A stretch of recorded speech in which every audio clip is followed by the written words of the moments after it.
El invierno se había adelantado aquel año en las tierras de Borgoña.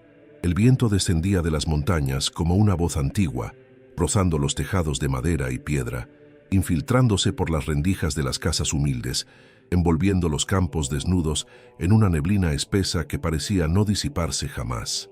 No era solo el frío lo que pesaba sobre la aldea, sino una sensación de espera prolongada, como si la tierra misma contuviera la respiración. En una vivienda modesta, apartada del camino principal, vivía un niño llamado Matías. Tenía 9 años, pero sus ojos llevaban la profundidad de alguien que había aprendido demasiado pronto a observar el mundo desde la quietud. Desde los 3 años, sus piernas no respondían. Nadie en la aldea recordaba exactamente cuándo ocurrió. Algunos hablaban de una fiebre repentina, otros de una caída.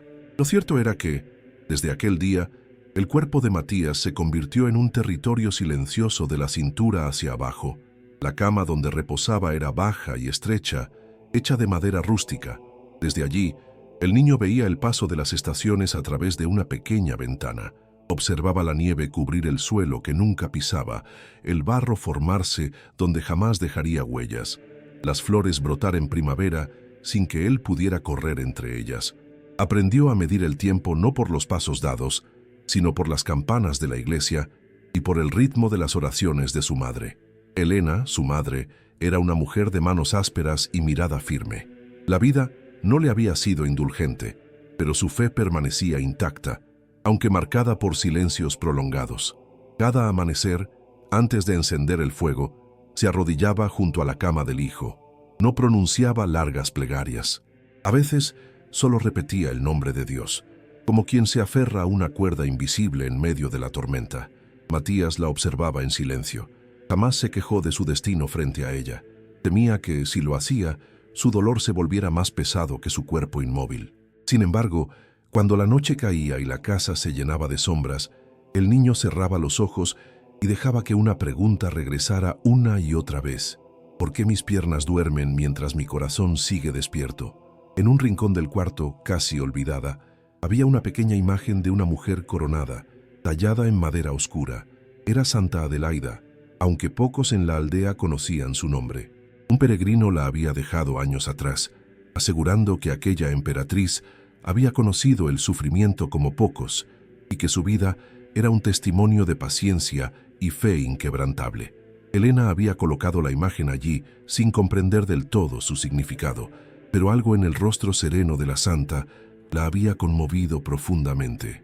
En las tardes más frías, cuando el viento golpeaba las paredes como si quisiera entrar, Elena se sentaba junto a Matías y le contaba historias. No hablaba de milagros ni de curaciones. Le hablaba de hombres y mujeres que habían perseverado en medio de la adversidad, de santos que habían encontrado a Dios no en la victoria inmediata, sino en la espera. Matías escuchaba atento, aunque en su interior luchaba contra un temor silencioso, el miedo de que su vida estuviera destinada a ser solo observada, nunca vivida. La aldea, pequeña y austera, no ofrecía respuestas. Los vecinos eran solidarios, pero resignados. Muchos creían que la voluntad divina era inmutable y que cuestionarla era una forma de soberbia. Matías escuchaba esos murmullos desde su ventana y aprendía a aceptar el silencio como una segunda piel. Fue en uno de esos días, cuando el cielo parecía de plomo y la nieve comenzaba a caer lentamente, que llegó a la aldea un monje peregrino llamado Conrad. Venía del sur, con el hábito desgastado por los caminos y el rostro marcado por años de viaje y oración. Se detuvo en la plaza y comenzó a hablar con los aldeanos, no como quien predica, sino como quien comparte una experiencia viva. Habló de monasterios ocultos entre montañas, de emperadores que habían aprendido a arrodillarse, y de una mujer que, siendo reina, había conocido la prisión, la humillación y la pérdida. Pronunció su nombre con respeto profundo: Adelaida. Dicen que su vida es una oración continua, comentó el monje, que su fe no se quebró ni siquiera cuando el mundo parecía haberla abandonado. Elena escuchó desde la distancia.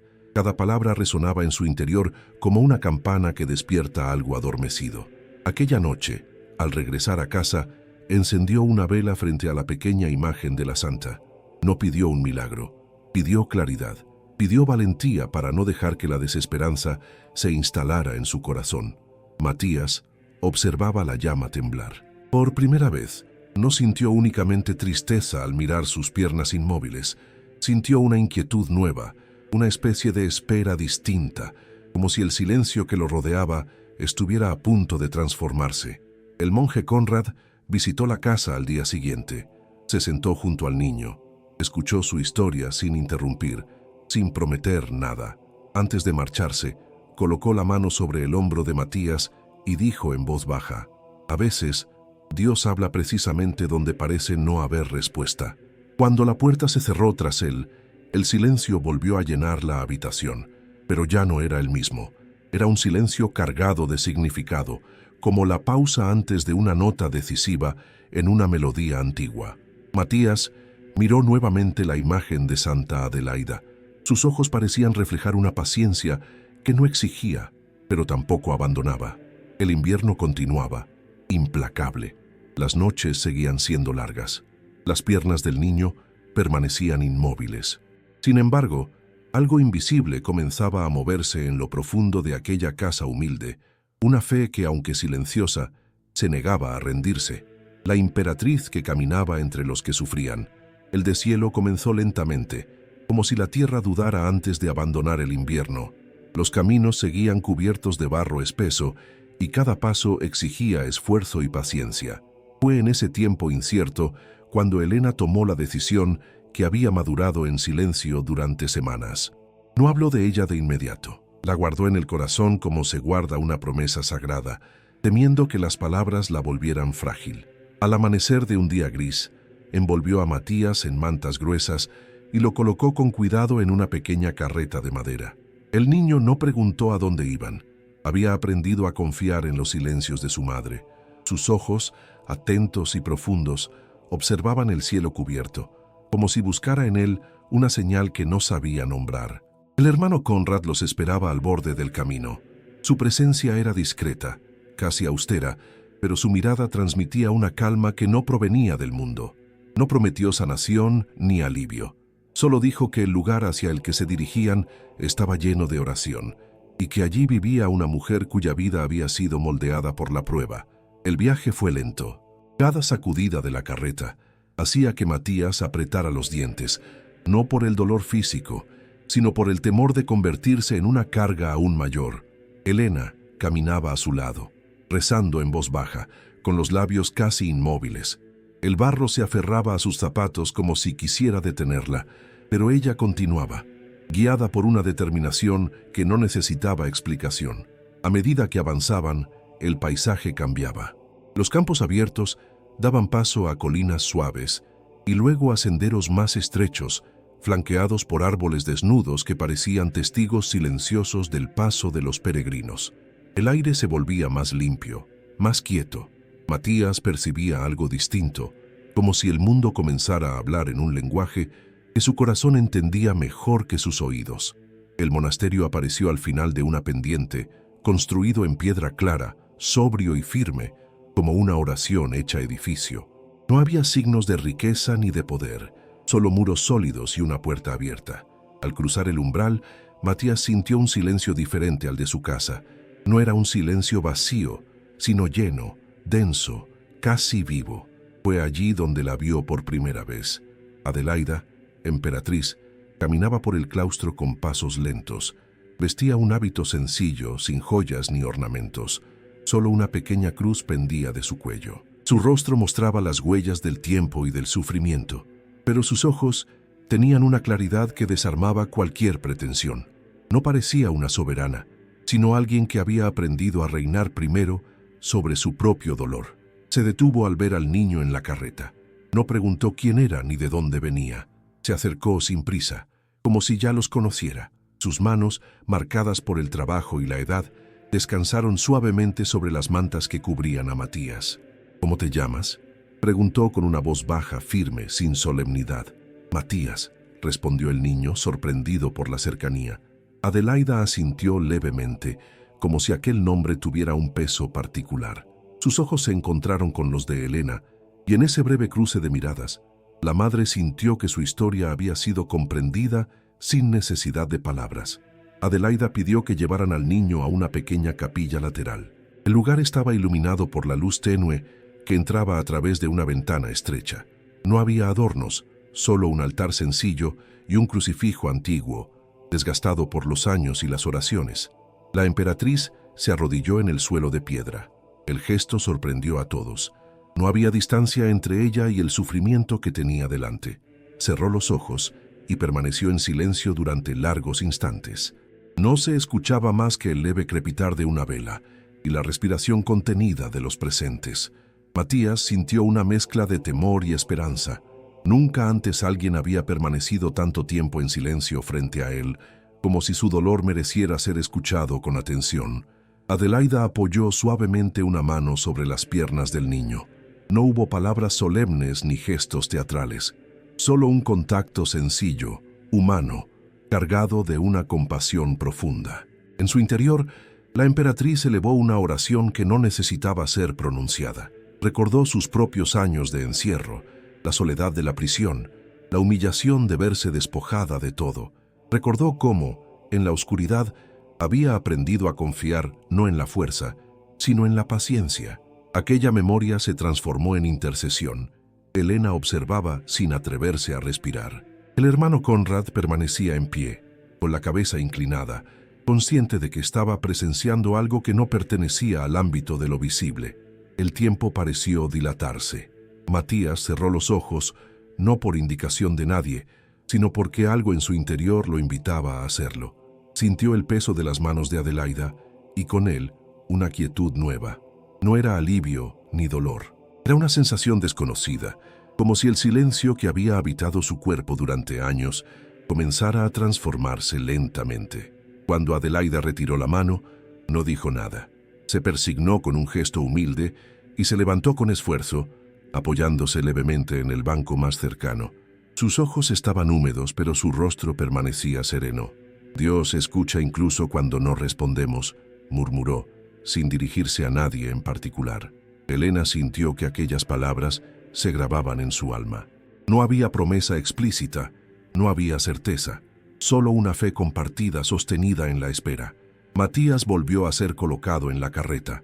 El camino de regreso al hospedaje del monasterio se hizo en silencio. Sin embargo, algo había cambiado, no en sus piernas que seguían inmóviles, sino en la atmósfera que los rodeaba. El aire parecía más ligero, el silencio más profundo. Esa noche, mientras la comunidad se recogía en oración, Matías permaneció despierto, observando la sombra de la vela danzar en la pared. Por primera vez, no sintió que el silencio fuera una ausencia. Era como si, en lo más hondo, algo comenzara a prepararse, aún sin forma ni nombre. El primer paso y la fe que resuena a través de los siglos. La noche había descendido sobre el monasterio con una calma solemne.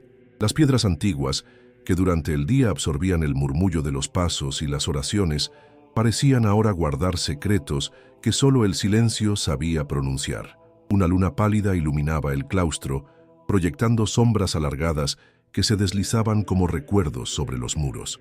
En una pequeña celda destinada a los peregrinos, Matías permanecía despierto. Su respiración era lenta, pero su mente estaba inquieta.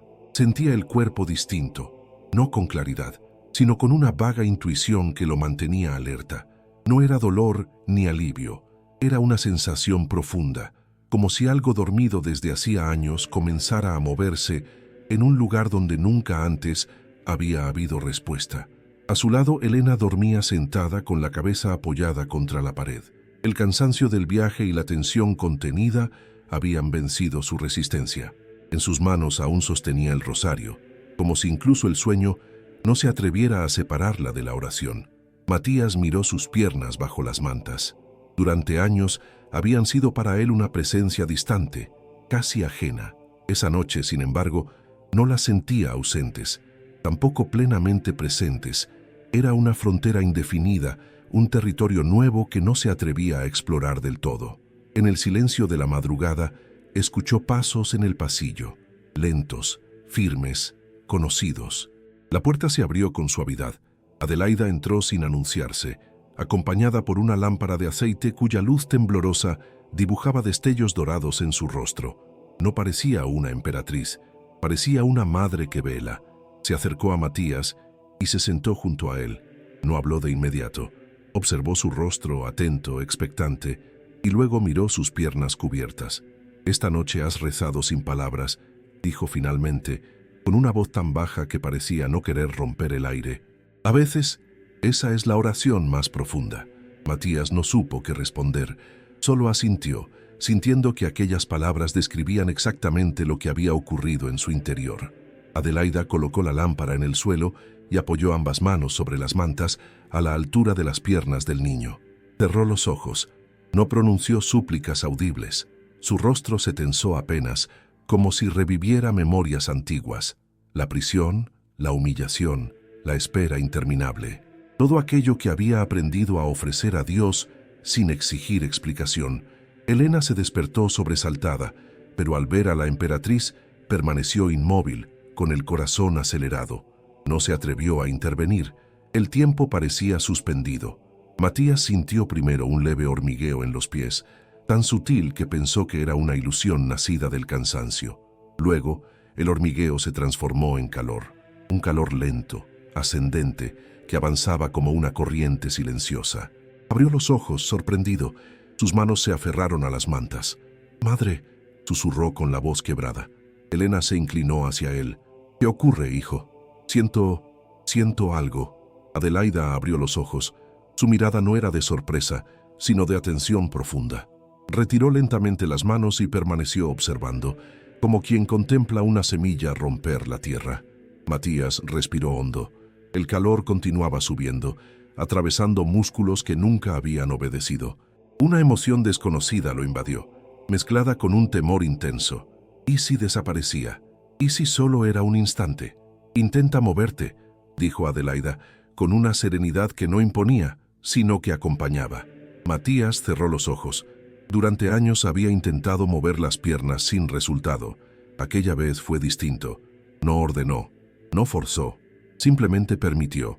Un leve movimiento recorrió su pie derecho, apenas perceptible, pero real. Elena llevó una mano a la boca para contener el grito que amenazaba escaparle del pecho. Las lágrimas comenzaron a caer sin control. El niño volvió a intentarlo. El pie se movió de nuevo, con más claridad. El silencio del cuarto se volvió denso, casi sagrado. «Levántate», dijo Adelaida, no como una orden, sino como una invitación cargada de confianza. Con ayuda de su madre, Matías se incorporó lentamente. Sus piernas temblaban.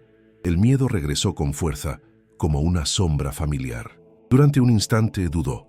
La memoria de las caídas, de los intentos frustrados pesaba sobre él. Adelaida se puso de pie frente a él. No lo tocó, solo lo miró, con una fe que parecía prestarle fuerza. Matías apoyó los pies en el suelo frío de piedra. El contacto lo estremeció. Durante años aquel suelo había sido solo una visión lejana. Ahora lo sentía. Con un esfuerzo contenido, se sostuvo. Las piernas vacilaron, pero no cedieron. El cuerpo entero parecía aprender de nuevo a existir. El primer paso fue pequeño, torpe, inseguro, pero fue un paso. Elena cayó de rodillas, incapaz de sostenerse. Su llanto llenó la celda, no como un desahogo, sino como una oración desbordada. Desde el pasillo, algunos monjes se acercaron, atraídos por el sonido. El hermano Conrad apareció en el umbral y se detuvo, consciente de que estaba presenciando algo que no podía ser explicado con palabras simples. Matías dio otro paso, y luego otro. Cada movimiento era una conquista silenciosa, una afirmación de vida. No corría, no saltaba, caminaba, y eso bastaba. Adelaida se persignó lentamente. Sus labios se movieron en una oración de agradecimiento que solo Dios escuchó. En su rostro no había exaltación, había reverencia. «Recuerda siempre», dijo acercándose al niño, «que este paso no es el final de nada. Es apenas un comienzo que deberá ser sostenido con fe, paciencia y humildad». Matías la miró, intentando comprender la profundidad de aquellas palabras. En su interior, sabía que algo más grande que su cuerpo había sido tocado aquella noche. La noticia se extendió por el monasterio al amanecer, no como un clamor ruidoso, sino como un susurro que pasaba de celda en celda, de oración en oración. Los monjes observaban al niño caminar por el claustro con respeto y asombro, conscientes de que estaban ante un misterio que los superaba. Adelaida, fiel a su costumbre, evitó cualquier reconocimiento. Se retiró a la capilla, donde permaneció largas horas en silencio. Sabía que los milagros no eran trofeos, sino responsabilidades, signos que exigían fidelidad. Matías, exhausto, fue recostado nuevamente. Sus piernas dolían, pero era un dolor distinto, lleno de vida. Elena se sentó junto a él, acariciándole el cabello, incapaz aún de ordenar sus pensamientos. El sol comenzaba a elevarse, tiñendo de oro las piedras del monasterio. Un nuevo día nacía, y con él una fe renovada que, sin saberlo, estaba destinada a resonar más allá de aquellos muros, más allá de aquel tiempo, más allá de una sola historia. Si la historia de Santa Adelaida te emocionó, imagina cuántas personas necesitan escuchar esto hoy. Tu like no es solo un botón, es una semilla de fe que puede cambiar la vida de alguien que está sufriendo en este momento. Comparte este milagro de Santa Adelaida con esa persona que está perdiendo la esperanza. Puede que sea exactamente lo que necesita escuchar hoy. Y si tú también necesitas un milagro, suscríbete a este canal. Mañana compartiremos otro testimonio poderoso que puede fortalecer tu fe cuando más lo necesites. Recuerda, los milagros existen, pero la fe se activa cuando conocemos testimonios reales como este. ¿Cuál es tu intención? Déjala en los comentarios y oremos juntos. Que Santa Adelaida interceda por ti y tu familia. Amén.